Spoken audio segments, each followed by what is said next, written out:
Hello, my name is Amber, and if you watched my last interview, then you would know that I did it with Miss Annette King on the food service industry. And from her interview, you could tell that she's made a bit of a career out of the work she's done. And a lot of people do tend to do that, and later in life they highly regret it.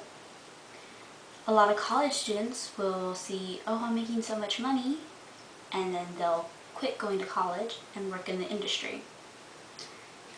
Now, this isn't the greatest idea, as many people find out later in life. Based on my interview and her research, I've come to find that maybe communication between the restaurant owners and the workers may be some issue for why this industry has such a bad benefit system for its workers. Now, based on a report from Conscati from the Boston's NPR, a lot of restaurants are starting to cut the hours of their workers if they have 50 plus workers. This is due to the Obamacare that is being put in place, since restaurants do not want to pay for the health insurance or benefits of their workers, due mostly to food costs, rising food costs, and the recession that's taking place with there's no more money to be made in a lot of sense in this. Therefore, they don't want to pay. Now, not all restaurants, of course, are doing that underhandedly, as some, and according to a guide from an article by E2C on CNN by Stacey Samuel, there's a new guide that is coming out to show what restaurants are treating their workers the best. It doesn't tell you anything about how good the food is, how nice the servers were, it's just everything about how the restaurant treats the workers that are there. The article also states that American tip wage workers earn a minimum of $2.13 an hour. They're the lowest paid workers in America, mostly because they rely on tips. Now, because of this, it's really hard for them to buy any type of insurance and so on.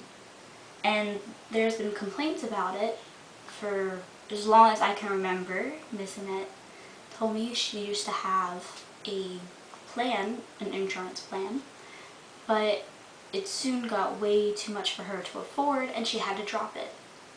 So whenever she got in trouble, she had to pay out of pocket. And with people with children in this industry, they've been really fighting to get some form of something, and that's what the Obamacare did. It came to be pretty sad that the restaurant itself couldn't offer something and that the law had to step in. Communication between workers and bosses in this industry are probably the lowest from what I've heard.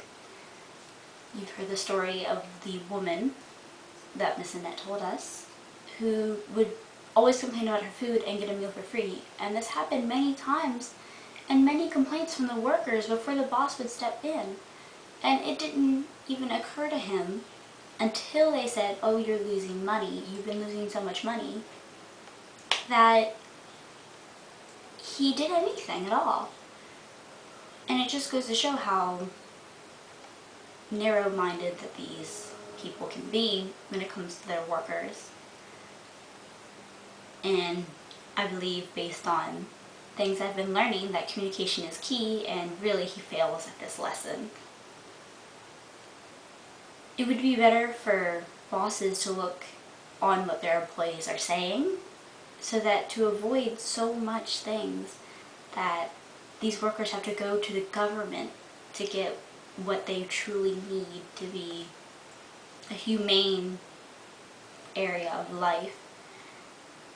And it really would be better if bosses would listen to their employees before it got so bad.